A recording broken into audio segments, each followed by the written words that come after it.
Hello दोस्तों, स्वागत है आप सभी का हमारे इस उत्तराखंड ऑनलाइन कोर्स में। और आज हम राजा अजयपाल के बारे में पढ़ेंगे, जो कि परमार वंश के 37वें राजा हैं और इनका टाइम पीरियड है 1490 से 1519। तो इससे पहले मैंने आपको कहा था कि आप 52 के 52 गढ़ों को देख लीजिए। गढ़वाल के 52 गढ़ मैंने आपको देखने को कहा था। तो उनमें से कौन कौन से महत्वपूर्ण गढ़ हैं, थोड़ा सा टिक लगा देता हूँ मैं भी। कोलीगढ़ यहाँ पर महत्वपूर्ण होगा। ठीक है, बांगरगढ़, कोयलीगढ़, ये सभी महत्वपूर्ण है। मुंगरागढ़ कहाँ है? रवाई में। ठीक है, और यहाँ पर रावत जाति के लोग रहते थे उस समय। रैकागढ़ भी महत्वपूर्ण है। इसके बाद आ जाते हैं उप्पूगढ़ में। यहाँ का शासक कौन था अजयपाल के समय? कप्पू चौहान। और इस उप्पूगढ़ में चौहान जाति के लोग रहा करते थे। नालागढ़ देहरादून का महत्वपूर्ण गढ़ है, इसे अब क्या कहते हैं? नालागढ़ी कहते हैं। सांकरीगढ़ मैंने आपको बताया था, यहाँ पे राणा जाति के लोग रहते हैं। चांदपुर गढ़ तो हम पढ़ ही रहे हैं, ये तो काफ़ी ऐतिहासिक है। 2004 में उत्खनन कार्य भी शुरू हुआ था। चौंडागढ़ भी महत्वपूर्ण है। इसके अतिरिक्त तोपगढ़ यहाँ पर महत्वपूर्ण है। यहाँ पर तोपवाल जाति के लोग रहते थे और इस वंश में तुलसिंह प्रतापी राजा था और इसने तोप ढलवाने का कार्य किया था। रानीगढ़ एक रानी के द्वारा बनवाया गया था। ठीक है, और बधानगढ़ भी काफ़ी महत्वपूर्ण है। लोहाबगढ़, तसोली गढ़। इसके अतिरिक्त और देखिए ईडियागढ़ यहाँ पर महत्वपूर्ण हो सकता है, रवाई क्षेत्र में है। और रवाई क्षेत्र बड़कोट के आसपास का जो क्षेत्र है वो रवाई क्षेत्र के अंतर्गत आता है और बड़कोट उत्तरकाशी जनपद में आता है। तो कुल मिला के रवाई क्षेत्र उत्तरकाशी जनपद के अंतर्गत आता है। लंगूरगढ़ मैंने आपको बताया था, महत्वपूर्ण गढ़ है ये भी। और चौंदकोट गढ़। इसके अतिरिक्त कांडागढ़, ठीक है, सावलीगढ़, गुजड़ूगढ़, देवलगढ़, बस इतने गढ़ वैसे महत्वपूर्ण है। लेकिन इसके अतिरिक्त आपको ये 52 के 52 गढ़ों पर नज़र रख लेनी चाहिए, क्योंकि प्रश्न बन सकता है। हो सकता है एग्जामिनर यहाँ से 4 गढ़ उठा के दे दे लास्ट के, तो बहुत ही ज़्यादा टफ प्रश्न बन जाएगा। और इसकी पीडीएफ मैंने आपको वैसे भेजी हुई है, तो आप जरूर देख लें, नोट भी कर लें इन गढ़ों को। तो आज हम बात करने वाले हैं परमार वंश के 37वें राजा अजयपाल के बारे में, जिनका टाइम पीरियड है 1490 से 1519 तक। और इनके जो समकालीन हैं वो हैं सिकंदर लोधी और इब्राहिम लोधी। तो प्रश्न ऐसे भी बन सकता है कि अजयपाल के समकालीन वंश डायरेक्ट, तो लोधी वंश। ठीक है, तो अब बात आती है कि अजयपाल के बारे में हमें पता कहाँ से चला होगा, अर्थात ऐसे कौन से स्रोत हैं जो हमें अजयपाल के बारे में बताते हैं। तो सबसे पहले जो है वो है आपका मानवोदय काव्य। और ये परमार वंश का अब तक का सबसे प्राचीन ऐतिहासिक काव्य है। ध्यान रखेंगे, काफ़ी महत्वपूर्ण फैक्ट है ये, यहाँ से प्रश्न बनने के काफ़ी चांस हैं, क्योंकि एक बार ये रचना एग्जाम में पूछी जा चुकी है, समीक्षा अधिकारी के एग्जाम में, और ग्रुप सी में भी पूछी जा चुकी है। तो मानवोदय काव्य किसकी रचना है ये पूछा गया था, तो कवि भरत की रचना है। और ये कवि भरत राजा मानसा के दरबारी कवि थे। और राजा मानसा के बारे में हम आगे पढ़ेंगे, इसलिए जो नए छात्र हैं वो कंफ्यूज ना हो, इसके बारे में हम आगे पढ़ेंगे। तो राजा मानसा के दरबार में एक कवि रहा करते थे जिनका नाम था कवि भरत, और उनकी एक रचना थी मानवोदय काव्य। और ये रचना उन्होंने लिखी है संस्कृत में। ठीक है, संस्कृत में लिखी है। तो पंवार वंश का ये अब तक का सबसे प्राचीन ऐतिहासिक काव्य है। और इसी काव्य में हमें अजयपाल के विषय में जानकारी मिलती है। और इस काव्य में कवि भरत ने अजयपाल की तुलना कृष्ण, युधिष्ठिर, भीम, कुबेर और इंद्र से की है। तो बहुत लोगों से तुलना कर दी है, याद करना काफ़ी मुश्किल, ग्रुप सी के एग्जाम को कठिन बनाया है कवि भरत जी ने। तो यहाँ पर अजयपाल की तुलना कृष्ण से, युधिष्ठिर से, भीम से, कुबेर से और इंद्र से की गई है। तो प्रश्न बन सकता है कि अजयपाल की तुलना कृष्ण, युधिष्ठिर, भीम, कुबेर से किस काव्य में की गई है? तो मानवोदय काव्य में। किसके द्वारा की गई है? कवि भरत के द्वारा की गई है। तो ध्यान रखेंगे ये सभी फैक्ट आप मानवोदय काव्य से संबंधित। एक अन्य ग्रंथ है जहाँ से हमें अजयपाल के बारे में भी जानकारी मिलती है, तो ये कौन सा है? रामायण प्रदीप। तो ध्यान रखेंगे, रामायण प्रदीप ये एक ग्रंथ है, एक रचना है मेधाकर शास्त्री की। मेधाकर शास्त्री द्वारा ये रचना लिखी गई थी और ये रचना भी संस्कृत भाषा में है। तो इस रचना में भी हमें अजयपाल के बारे में जानकारी मिलती है। अजयपाल जब कीर्तिचंद से युद्ध लड़ेगा और एक कैंतुरा शासक अर्थात एक कत्यूरी जो राजा है वो क्या करेगा? अजयपाल का सिंहासन छीनेगा। तो उन सब घटनाओं का, उन सब लड़ाइयों का वर्णन रामायण प्रदीप में मिलता है। इसको हम आगे देखेंगे अभी, जब यहाँ पर अजयपाल कीर्तिचंद से युद्ध लड़ते हुए नजर आएगा तो वहाँ पर मैं आपको बताऊँगा इसको डिटेल में। मेधाकर शास्त्री राजा प्रदीप शाह के दरबारी कवि थे। तो ध्यान रखेंगे, मेधाकर शास्त्री किसके दरबारी कवि थे? राजा प्रदीप शाह के दरबारी कवि थे। तो ये तो है लिखित साहित्य, ठीक है, जहाँ से हमें अजयपाल के बारे में जानकारी मिलती है। लेकिन इसके अतिरिक्त पवाड़ों में, ठीक है, पवाड़ों में भी अजयपाल का वर्णन मिलता है। अब पवाड़े क्या होते हैं? भाटों द्वारा रचित गीत। भाटों अर्थात वीर, ठीक है, वीर या वीरों द्वारा। तो भाटों द्वारा जो रचित गीत होते थे वो ही पवाड़े कहलाते थे। भाट उस समय गढ़वाल में किसको कहा जाता था? वीरों को कहा जाता था। अब मान लीजिए अजयपाल पर किसी ने कोई गीत गाया, ठीक है, अजयपाल पर किसी ने क्या किया? कोई गीत गाया और अपने बेटे को सुना दिया। उस ठीक है, उसके बेटे ने फिर क्या किया? दूसरे के बेटे को सुना दिया, अपने बेटे के बेटे को भी सुना दिया। तो इस प्रकार से ये गीत आने वाले समय में बहुत सालों तक क्या है, सुनते हुए नजर आएंगे हम।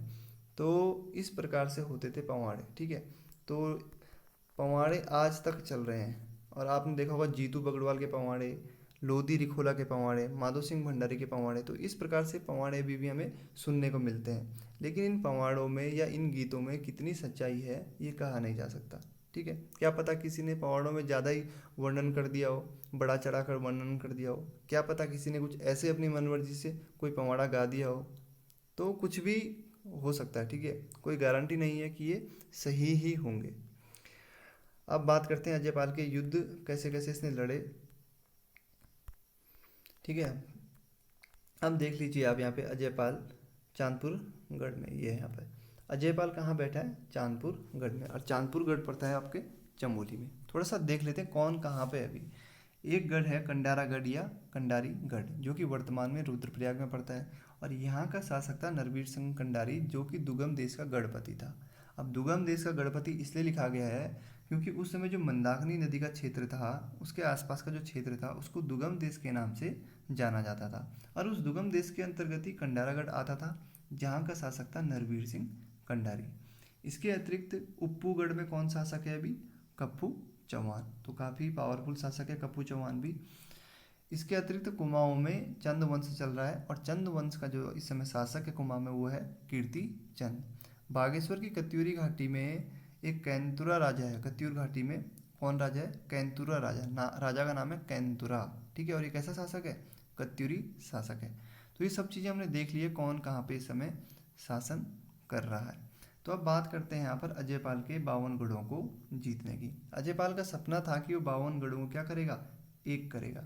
अजयपाल एक दूरदर्शी शासक था और वो जानता था कि जब तक 52 के 52 गढ़ों का मैं विलय नहीं कर लेता हूँ, गढ़वाल का विकास, गढ़वाल का उत्थान कभी संभव नहीं हो सकेगा। इसलिए वो सोचता है कि मैं क्या करूँगा? 52 गढ़ों को विजित करूँगा। लेकिन उसके इस सपने पर कीर्तिचंद क्या करता है? पानी फेर देता है। कीर्तिचंद कहता है कि 52 गढ़ तो बहुत दूर की बात हो गई, पहले तू एक चंद वंश के राजा को हरा के तो दिखा।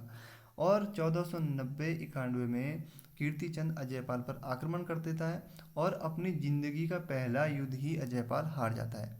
इस प्रकार कीर्तिचंद चंद वंश का पहला ऐसा शासक होता है जो कि गढ़वाल पर आक्रमण करता है। और इस आक्रमण में अजयपाल की बुरी तरीके से हार होती है और वो बीच मैदान से भाग जाता है, ठीक है। इसके कुछ समय बाद क्या होता है? कैंतुरा राजा, अर्थात एक राजा का नाम है कैंतुरा, जो कि क्या है? कत्यूरी है। ये देखता है कि अजयपाल को तो भैया कीर्तिचंद ने हरा दिया है, जीतना तो ये 52 गढ़ चाहता था, लेकिन हार रहा है, अपनी पहली लड़ाई जिंदगी की हार चुका है। तो कैंतुरा राजा भी इस पर आक्रमण करेगा और इसके सोने का सिंहासन चोर के लेके आ जाएगा अपने पास। अब अजयपाल परेशान हो चुका है, पहला युद्ध भी हार गया है कीर्तिचंद से, सोने का सिंहासन भी ले गया, बैठेगा किसमें? सिंहासन तो है नहीं। इसने कहा कि चलो अब किसके पास जाते हैं? भगवान के पास जाते हैं। और ये चले जाएगा फिर तपस्या करने पनुआ खाल, और जो कि जगह पड़ती है चमोली के अंतर्गत। तो चमोली के अंतर्गत पनुआ खाल नामक जगह में एक गुफा में बैठकर, एक गुफा के अंदर एक पैर में खड़े होकर अजयपाल तपस्या करता है भगवान शंकर की। और भगवान शंकर उसे दर्शन देते हैं भैरव के रूप में। भगवान शंकर कैसे दर्शन देते हैं? भैरव के रूप में इसको दर्शन देते हैं और कहते हैं कि आ मेरे कंधों पर बैठ जा, और अपने शरीर का आकार बहुत बड़ा कर देते हैं। कौन? भैरव देवता। और अजयपाल को कहते हैं कि जहाँ तक तेरी नज़र जाएगी वहाँ तक तेरा साम्राज्य होगा।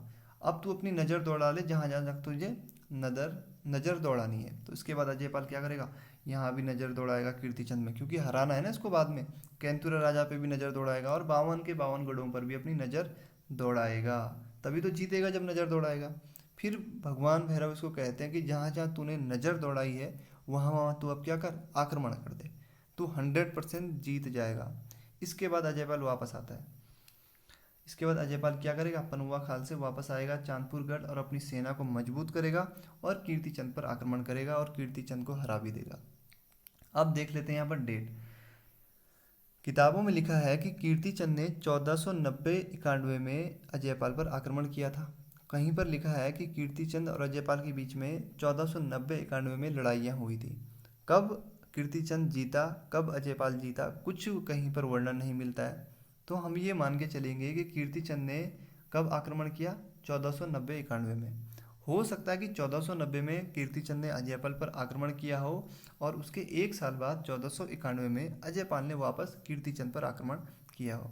लेकिन यहाँ से प्रश्न बनने की संभावना बहुत ही कम है, इसलिए आपको बस इतना ध्यान रखना है कि अजयपाल पर कीर्तिचंद ने आक्रमण किया था और डेट याद रखेंगे तो 1490-91। तो कीर्तिचंद ने अजयपाल पर आक्रमण किया, आपको ये चीज़ ध्यान रखनी है। और इन सब बातों का जो वर्णन है ना, वो कहाँ मिल रहा है, रामायण प्रदीप में, जिसकी रचना किसने की है, मेधाकर शास्त्री ने। मैंने आपको पहले पेज पर बताया था भी कि कीर्तिचंद से युद्ध लड़ने का जो वर्णन है रामायण प्रदीप में मिलता है। लेकिन यहाँ पर एक समस्या है, रामायण प्रदीप में कीर्तिचंद का नाम नहीं लिखा हुआ है। रामायण प्रदीप में लिखा हुआ है कि अजयपाल का किसी कुमाऊनी शासक से युद्ध हुआ था, लेकिन वो कीर्तिचंद था या नहीं, इसका कोई स्पष्ट प्रमाण नहीं है। बस इतना लिखा गया है कि अजयपाल का किसी कुमाऊनी शासक से युद्ध हुआ था। इसके अतिरिक्त जो कैंतुरा राजा वाली घटना है, सोने का सिंहासन चोरा था अजयपाल का, इसका वर्णन भी रामायण प्रदीप में मिलता है। तो ध्यान रखेंगे, रामायण प्रदीप में इन सभी बातों का जिक्र मिलता है। अब अजयपाल ने क्या किया है, कीर्तिचंद को हरा दिया है। कैंतुरा राजा ने क्या किया था, इसका सिंहासन चोरा था, लेकिन अजयपाल इसे सिंहासन बाद में वापस ले लेगा, ठीक है, जीत जाएगा। तो एग्जाम में बस इतना यहाँ से ध्यान रखेंगे कि किसने अजयपाल का सिंहासन चोरा था, तो कैंतुरा राजा ने, जो कि एक कत्यूरी राजा था, ठीक है। अब बात करते हैं अजयपाल के 52 गढ़ों को जीतने की। अजयपाल ने 52 गढ़ों को एक किया था, ठीक है, 52 गढ़ों को एक किया था, अर्थात 52 के 52 गढ़ उसने जीते थे। लेकिन ऐसा नहीं है कि उसने 52 गढ़ों को जीतने के लिए केवल तलवारों का ही सहारा लिया होगा, या केवल तलवार के दम पे या अपनी पावरफुल सत्ता के दम पे उसने इन 52 गढ़ों को जीता होगा। 52 गढ़ों को जीतने के लिए वो 3 प्रकार की नीतियाँ बनाएगा। एक तो विवाह नीति बनाएगा, ठीक है, एक पत्र और एक फाइट। तो इनसे मतलब क्या है विवाह नीति से, कि कुछ शासकों की बेटियों से वो क्या कर लेगा, विवाह कर लेगा। जिन शासकों की बेटी से विवाह कर लेगा वो क्या होंगे, फिर अजयपाल पर कभी भी आक्रमण नहीं करेंगे और वो अजयपाल के अधीन हो जाएंगे। कुछ को पत्र के द्वारा धमकाएगा, डराएगा कि आप हमारे अधीन हो जाइए, और यदि आप अधीन नहीं होते हैं तो आप हमसे युद्ध लड़िए, ठीक है। इसके बाद जो कुछ शासक होंगे जिन्होंने मना किया होगा अधीन होने से, तो उनके साथ ही क्या करेगा, युद्ध लड़ता हुआ नजर आएगा। तो उन्हीं में से 2 युद्ध यहाँ पर महत्वपूर्ण है अजयपाल के, बाकी हमें याद नहीं रखना है। तो ये है कंडारागढ़, जहाँ का शासक कौन था, नरवीर सिंह कंडारी हुआ करता था। तो ऐसा माना जाता है कि नरवीर सिंह कंडारी के पास क्या थी, एक मणि थी, पारस मणि थी, जिससे क्या करता था, लोहे के औजारों को सोने का बना देता था। इसलिए इसको अपने पर बहुत ज़्यादा घमंड था कि मेरे बराबर पावरफुल शासक तो कोई नहीं है, इसलिए मैं अजयपाल के सामने घुटने नहीं टेकूंगा। लेकिन नरवीर सिंह कंडारी की जो सेना थी ना, वो बहुत ही कमज़ोर थी, बहुत ही घटिया सेना थी, बहुत ही कमज़ोर सेना थी, और इसी का फ़ायदा उठाएगा अजयपाल। इसकी कमज़ोर सेना का फ़ायदा उठाते हुए अजयपाल कंडारागढ़ पर आक्रमण करेगा, और ये नरवीर सिंह कंडारी इतना डर जाएगा कि मंदाकिनी नदी घाटी में आत्महत्या कर लेगा, मंदाकिनी नदी में जाएगा और सुसाइड कर लेगा। तो ऐसा कौन सा शासक था जिसने अजयपाल के डर से मंदाकिनी नदी में आत्महत्या कर ली, नरवीर सिंह कंडारी, ठीक है। और ये अंतिम शासक था कंडारागढ़ का, ध्यान रखेंगे, कंडारागढ़ का अंतिम शासक, या दुगम देश का गढ़पति भी इसको कह सकते हैं। दूसरा शासक है उपगढ़ टिहरी का, सबसे पावरफुल शासक, जिसके साथ अजयपाल की काफ़ी दिक्कत हुई थी, अजयपाल को उसको विजित करने में। अब दिक्कत ये थी कि अजयपाल ने जब कप्पू चौहान को कहा कि आप हमारे अधीन हो जाइए, तो कप्पू चौहान ने साफ मना कर दिया था कि हम आपके अधीन नहीं होंगे। लेकिन कप्पू चौहान की माँ और कप्पू चौहान की जो वाइफ थी, वो चाहती थी कि कप्पू चौहान अजयपाल के अधीन हो जाए, क्योंकि उन्हें पता था कि अजयपाल क्या एक पावरफुल शासक है। लेकिन कप्पू चौहान भी एक पावरफुल शासक था, लेकिन माँ और पत्नी को भरोसा नहीं था कप्पू चौहान पर कि ये अजयपाल को हरा पाएगा। इसलिए वो इसे कहते हैं कि तू क्या कर, अजयपाल के अधीन हो जा, खाली में मरमरा जाएगा, दिक्कत हो जाएगी, तो ऐसा कर, युद्ध मत लड़ और अजयपाल के अधीन हो जा। लेकिन कप्पू चौहान मानता नहीं है और युद्ध लड़ने चले जाता है अजयपाल से। अब कप्पू चौहान जब अजयपाल से युद्ध लड़ने जाता है तो जो कप्पू चौहान की माँ होती है ना, वो एक सेनापति को भेजती है। उस सेनापति का नाम है देबू। वो कहती है इसकी माँ कि तू जा और देख कि अगर कप्पू चौहान को मैदान में कुछ हो जाता है, अगर ये मर जाता है तो तू हमें तुरंत सूचित कर देना। तू तुरंत हमें क्या करना, सूचित कर देना, ताकि हम क्या करेंगे, उप्पूगढ़ को जलाकर राख कर देंगे। हम नहीं चाहते कि अजयपाल हमें जिंदा पकड़े, हम ये चाहते हैं कि अजयपाल को उप्पूगढ़ की केवल राख ही नसीब हो। कौन कहता है, कप्पू चौहान की माँ। इसलिए तू जा और देखना कि अगर कप्पू चौहान को कुछ हो जाता है तो तुरंत हमें सूचित करना। और इस सेनापति का नाम था देबू। अब यहाँ पर क्या होता है, कप्पू चौहान ऐसे युद्ध लड़ रहा होता है और चारों तरफ से उसको सेना घेर लेती है। कप्पू चौहान यहाँ बीच में है और चारों तरफ से सेना घेर लेती है। अब देबू को क्या होता है, कप्पू चौहान कहीं मैदान में दिखता ही नहीं है और ये जाता है सीधे उप्पूगढ़ इसकी माँ और वाइफ के पास कि कप्पू चौहान तो मर गया है, कप्पू चौहान मर गया है। इसके बाद जो इसकी माँ होती है, पत्नी होती है और यहाँ पर कई लोग होते हैं जो कप्पू चौहान के समर्थक होते हैं, वो उप्पूगढ़ को जला देते हैं। पूरा उप्पूगढ़ आग से राख हो जाता है। माँ भी मर जाती है, उसकी जो वाइफ होती है वो भी क्या करती है, चिता में जान दे देती है। इधर कप्पू चौहान युद्ध लड़ रहा है, यहाँ पर पूरा उप्पूगढ़ क्या हो चुका है, राख हो चुका है। अब उप्पूगढ़ यहाँ पर अजयपाल की सेना को हरा देता है, आसानी से हरा देता है, क्योंकि कप्पू चौहान भी काफ़ी वीर शासक बताया जाता है और ये अजयपाल को हरा देता है। और अजयपाल को हराने के बाद कप्पू चौहान जब यहाँ उप्पूगढ़ जाता है तो यहाँ पर देखता है कि पूरा उप्पूगढ़ तो क्या हो चुका है, राख हो चुका है। और जब वो ऐसा नज़ारा देखता है तो वो बेहोश हो जाता है। अब बेहोश हो जाता है, पीछे से अजयपाल क्या करता है, एक सेना और भेजता है और बेहोशी की हालत में ही कप्पू चौहान को पकड़ा जाता है और बंदी बनाकर फिर अजयपाल के सामने लाया जाता है। और कहा जाता है कि अब हमारे अधीन हो जा, अब तो मम्मी भी नहीं है, बीवी भी नहीं है, क्या करेगा जी के। लेकिन कप्पू चौहान कहता है कि मैं तुम्हारे अधीन नहीं होऊंगा और अजयपाल इस कप्पू चौहान का सर कटवा देता है। ठीक है। ये कहानी का वर्णन कहाँ है, गढ़वाल की दिवंगत विभूतियाँ उस किताब में ये कहानी दी गई है। आप सोच रहे होंगे कहाँ से कहानी बता रहे हैं, तो उस किताब में ये कहानी दी गई है। तो अजयपाल यहाँ पर सर कटवा देगा कप्पू चौहान का और कप्पू चौहान यहाँ पे मर जाएगा। लेकिन अजयपाल को एहसास होगा बाद में कि यार मैंने कप्पू चौहान के साथ क्या कर दिया, गलत कर दिया। और अब जब कप्पू चौहान मर जाता है तो इसकी अर्थी को आग भी कौन लगाएगा, अजयपाल लगाता है। अब मरने के बाद क्या करना है, यानी जब तक जिंदा था तब तक तो कदर नहीं की, अब मरने के बाद आग लगाने से क्या होता है। लेकिन अजयपाल को एहसास हो जाता है कि उसने कहीं ना कहीं गलत किया है। ठीक है, तो इस पेज से आपको इतना ही ध्यान रखना है। तो अजयपाल के पिता का नाम बताना भूल गया था, आनंदपाल सेकंड। इसमें तो कोई कहानी बताने जैसी नहीं है। ठीक है, तो बाप का नाम याद रखेंगे आप, आनंदपाल द्वितीय, अजयपाल के बाप का नाम। तो यहाँ से कौन कौन से फैक्ट थे वो मैं आपको बता देता हूँ, थोड़ा सा आगे लिखे हैं मैंने। कीर्ति चंद वंश का पहला ऐसा शासक था जिसने क्या किया था, गढ़ राज्य पर आक्रमण किया था 1490-91 में। तो ध्यान रखेंगे, कीर्ति चंद वंश का, कुमाऊं के चंद वंश का पहला ऐसा शासक है जिसने गढ़वाल राज्य पर आक्रमण किया था। दूसरा, कत्यूरी शासक टेंतुरा द्वारा अजयपाल से सोने का सिंहासन चोरा गया था। ठीक है, और इन दोनों घटनाओं का वर्णन कहाँ मिलता है, रामायण प्रदीप रचना में मिलता है। लेकिन इस रचना में कीर्ति चंद नाम के किसी भी राजा का उल्लेख नहीं है, ये आपको ध्यान रखना है।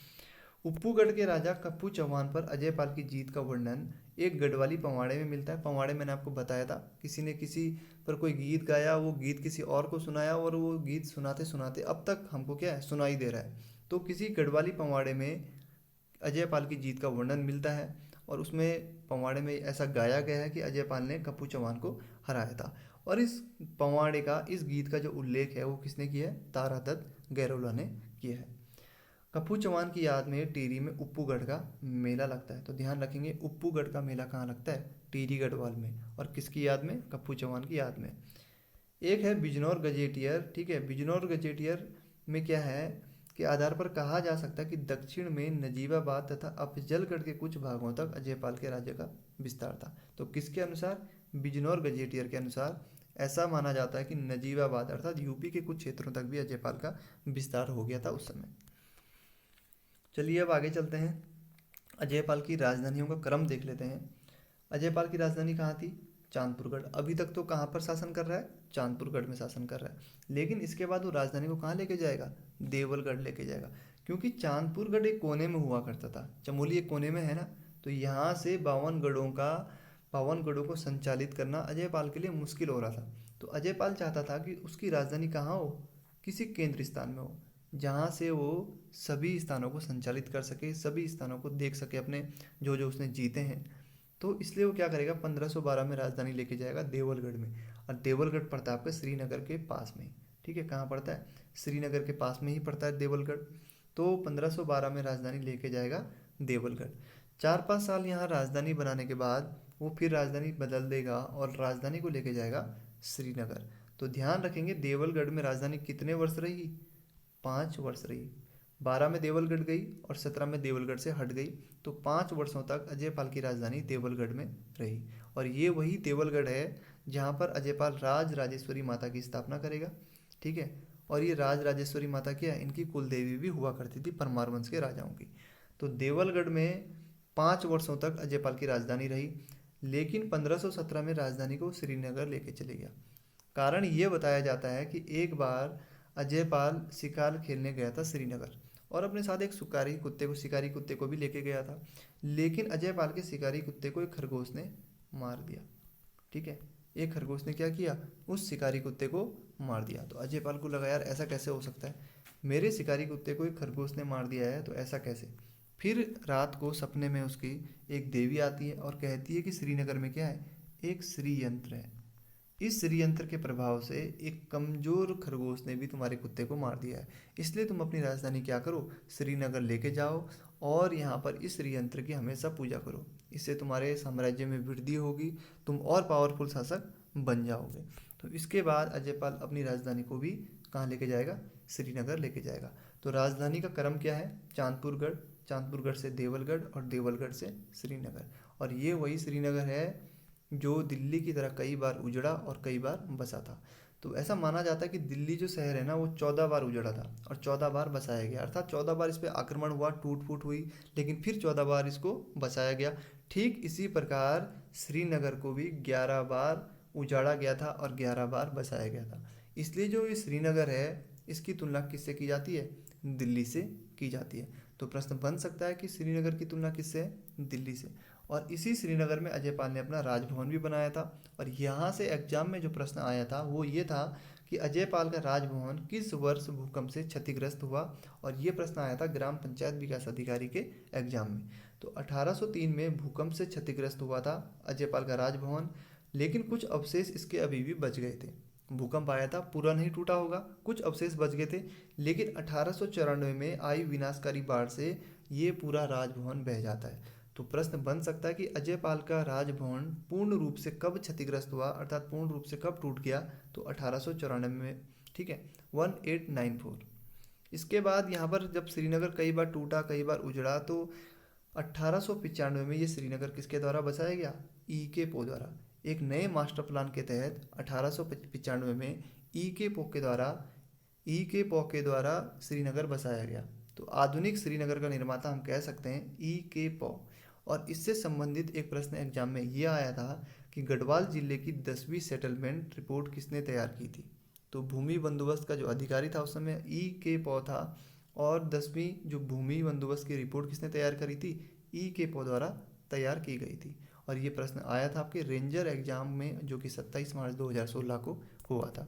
तो इस पेज से अभी आपको क्या ध्यान रखना है, थोड़ा सा देख लेते हैं।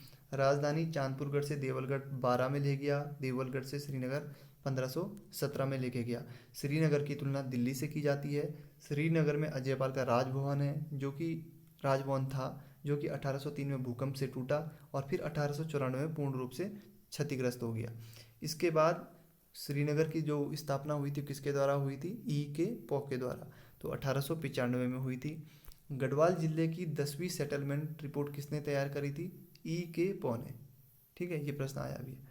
अब हम बात कर लेते हैं अजयपाल के अन्य नाम या उपाधियां या तुलना। अजयपाल को गढ़वाल का अशोक कहा जाता है, और गढ़वाल का अशोक किसने कहा है, अजय सिंह रावत। ठीक है, ध्यान रखेंगे, डॉक्टर अजय सिंह रावत ने अपनी जो पुस्तक है उसमें अजयपाल की तुलना गढ़वाल के अशोक से की है। कारण ये दिया है कि जिस प्रकार अशोक जब अंतिम समय में था अपने, तो जब वो युद्धों से परेशान हो गया था, एक युद्ध लड़ा था अशोक ने, ठीक है, कलिंग। जब आप प्राचीन भारत पढ़ेंगे ना, तो वहाँ पे आप अशोक का नाम देखेंगे, सम्राट अशोक। जो कि कहाँ का राजा था, मगध का राजा था। उसने अपनी ज़िंदगी में एक युद्ध लड़ा था, कलिंग युद्ध। इसमें लगभग 2 लाख लोग मारे गए थे। और जब 2 लाख लोग मारे गए तो अशोक का मन थोड़ा अजीब सा हो गया, और उसने युद्ध जो करता था वो छोड़ दिया उसने युद्ध करना, और बौद्ध धर्म का अनुयायी बन गया था। कौन? अशोक। ठीक उसी प्रकार अजयपाल भी जब 52 गढ़ों को जीत लेता है, बोर हो जाता है, यार बहुत हो गई लड़ाई कटाई, तो अब क्या करेगा अजयपाल? गोरख पंथ का अनुयायी बन जाएगा। तो कौन से? उसका गोरख पंथ का। तो अजय सिंह रावत जी ने ये तर्क दिया है कि जिस प्रकार अशोक कई युद्धों को लड़ने के बाद अंत में बौद्ध धर्म की ओर चले जाता है, उसी प्रकार अजयपाल भी 52 गढ़ों को जीतने के बाद गोरख पंथ की ओर चला जाता है। ठीक है, तो ध्यान रखेंगे आप ये फैक्ट। इसके अतिरिक्त अजयपाल को क्या कहा जाता है? गढ़वाल का बिस्मार्क। अब बिस्मार्क कौन था? बिस्मार्क जर्मनी का रहने वाला था, और उस समय जर्मनी भी कई छोटे छोटे राज्यों में विभाजित था, जैसा कि गढ़वाल 52 छोटे छोटे गढ़ों में विभाजित है। तो जर्मनी को एकीकरण करने का काम किया था बिस्मार्क ने, और वही काम उत्तराखंड में किसने किया है? अजयपाल ने किया है। इसलिए अजयपाल की तुलना बिस्मार्क से की जाती है। इसके अतिरिक्त अजयपाल को आदिनाथ, आदिगुरु के नाम से जाना जाता है, और ये तंत्रिका विद्या के ग्रंथ सांवरी के अनुसार, तंत्रिका विद्या का एक ग्रंथ है सांवरी, तो उसमें अजयपाल को आदिनाथ और आदिगुरु कहा गया है। ठीक है, तो ध्यान रखेंगे, आदिनाथ और आदिगुरु के नाम से भी अजयपाल को जाना जाता है। जबकि परमार वंश का आदि पुरुष किसे कहा जाता है, ये मैंने आपको बता दिया है। ठीक है, तो आदि पुरुष कौन है? कनकपाल। इसके अतिरिक्त कृष्ण, युधिष्ठिर, भीम, कुबेर, इंद्र से तुलना की गई है। ये मैंने आपको पहले ही पेज पे बता दिया था। मानवोदय काव्य में कवि भरत ने इनकी तुलना कृष्ण, युधिष्ठिर, भीम, कुबेर और इंद्र से की है। अब देखते हैं राजा अजयपाल का धर्म और संप्रदाय। जब अजयपाल 52 गढ़ों को जीत लेगा, उसका मन क्या हो जाएगा? अजीब होने लगेगा कि यार बहुत लड़ाइयाँ हो गई है, तो क्या करेगा?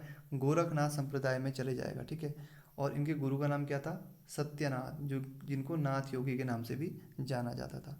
तो इनको भैरव का अवतार माना जाता था, जो ये सत्यनाथ थे। इसलिए अजयपाल ने देवलगढ़ में सत्यनाथ भैरव का मंदिर बनवाया।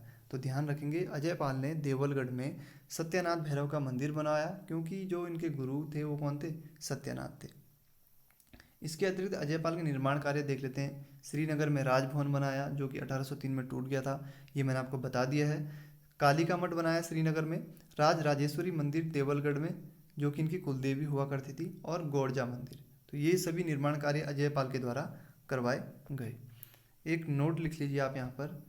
जॉर्ज वेस्टन ब्रिंग्स ने अपने ग्रंथ गोरखनाथ एंड द कनपटा योगीज में राजा अजयपाल को गोरखनाथ संप्रदाय के एक पंथ का संस्थापक माना है, जबकि नवनाथ कथा तथा गोरक्ष स्त्रवांजलि के अनुसार अजयपाल गोरख संप्रदाय के 84 सिद्धों में से एक सिद्ध था। तो अजीब सा नाम है ना, स्तवांजलि। ठीक है, तो अनुसार अजयपाल क्या था? गोरख संप्रदाय के 84 सिद्धों में से एक बताया गया है अजयपाल को। किन 2 रचनाओं में? नवनाथ कथा और गोरख स्तवांजलि में। नाम ही पढ़ना बड़ा दिक्कत हो रही है यार। ठीक है, तो जॉर्ज वेस्टन ब्रिंस की जो रचना है ये याद रखेंगे आप, गोरखनाथ एंड द कनपटा योगीज। इसमें अजयपाल को गोरखनाथ संप्रदाय के एक पंथ का संस्थापक माना गया है। इनमें तो कहानी सुनाने लायक कुछ है नहीं, आपको बस याद करनी है सभी चीज़ें, और सभी आप नोट्स जरूर बनाते रहें। मैं आपके नोट्स देखूंगा, ठीक है, ज़रूर देखूंगा। अपने नोट्स बिल्कुल अपडेट रखें आप। अन्य महत्वपूर्ण तथ्य क्या है अजयपाल से संबंधित, ये देख लेते हैं हम। ठीक है, लास्ट कुछ ही पॉइंट रह गए हैं, बस 2-4 पॉइंट रह गए हैं। अजयपाल ने गढ़वाल में मापतौल का मानकीकरण किया। अजयपाल द्वारा निर्धारित धूली पाता, जो पाथा निर्धारित हुआ था उसे धूली पाथा कहा जाता था, जिसे देवलगढ़ शिलालेख में अजयपाल का धर्मपाथा कहा गया है। अब थोड़ा सा देख लेते हैं मानकीकरण से क्या आशा है यहाँ पर। अजयपाल ने क्या किया? मापतौल का मानकीकरण किया, अर्थात उसने 52 के 52 गढ़ों में एक ही नीति चलाई, एक ही पाथा चलाया उसने 52 के 52 गढ़ों में। इससे पहले क्या होता था, जब तक अजयपाल ने 52 गढ़ नहीं जीते थे तो सबकी मापन प्रणाली क्या होगी? अलग रही होगी। लेकिन जब अजयपाल ने 52 के 52 गढ़ों को जीत लिया तो उसने कहा कि अब पूरे 52 गढ़ों में एक ही पाथा चलेगा, और वो पाथा होगा धूली पाथा। तो एक निर्धारित कर दिया उसने पाथा कि कौन सा पाथा होगा? धूली पाथा 52 गढ़ों में चलाया, जिसे देवलगढ़ शिलालेख में अजयपाल का धर्मपाथा कहा गया है। तो यहाँ से प्रश्न बन सकता है तगड़ा वाला, कैसे? अजयपाल के जो धूली पाथा है, अजयपाल का जो धूली पाथा है, इसे किस शिलालेख में अजयपाल का धर्मपाथा कहा गया है? पहला ऑप्शन दे देगा देवलगढ़ अभिलेख, दूसरा दे देगा चांदपुर गढ़ अभिलेख। यहाँ से आप कंफ्यूज हो जाओगे, क्योंकि चांदपुर गढ़ में भी अजयपाल क्या कर रहा है, शासन किया करता था। तो और तीसरा दे देगा श्रीनगर, ठीक है, और चौथा दे देगा इनमें से कोई नहीं। तो आप प्रश्न यहाँ पर कंफ्यूज हो सकते हैं, तो ध्यान रखेंगे। देवलगढ़ शिलालेख में अजयपाल का धर्मपाता कहा गया, किसे, इस धूलिपाता को। इसके अतिरिक्त अजयपाल ने क्या किया, राज्य को सुरक्षित बनाने के लिए सैनिक चौकियों की स्थापना करी। सभी करते हैं, कोई खास काम नहीं है, लेकिन अजयपाल पहला था, ठीक है। इससे पहले शायद ही किसी ने, परमार वंश के राजा ने ऐसा किया हो। तो सुरक्षित बनाने के लिए सैनिक चौकियों की स्थापना करी, जिसमें 3 चौकियां प्रसिद्ध थी, गुजड़ूगढ़ की, लंगूरगढ़ की और महाबगढ़ की, ठीक है। तो महाबगढ़, लंगूरगढ़ और गुजड़ूगढ़, 3 प्रकार की इसने, यहाँ 3 चौकियां इसने स्थापित करी, और इन चौकियों में रहने वाले सैनिकों को उनकी इच्छा के अनुसार भूमि दी जाती थी। तो इन चौकियों में जो सैनिक रहते थे उन्हें उनकी इच्छा के अनुसार भूमि दी जाती थी। इसके अतिरिक्त अजयपाल ने क्या किया, 16 ब्राह्मणों की नियुक्ति करी। 16 ब्राह्मणों की नियुक्ति करी और इनके द्वारा बनाए गए भात को क्या माना गया, सूची और साप माना गया। थोड़ा सा समझते हैं इस टॉपिक को, क्या है 16 ब्राह्मण और क्यों सूची माना गया।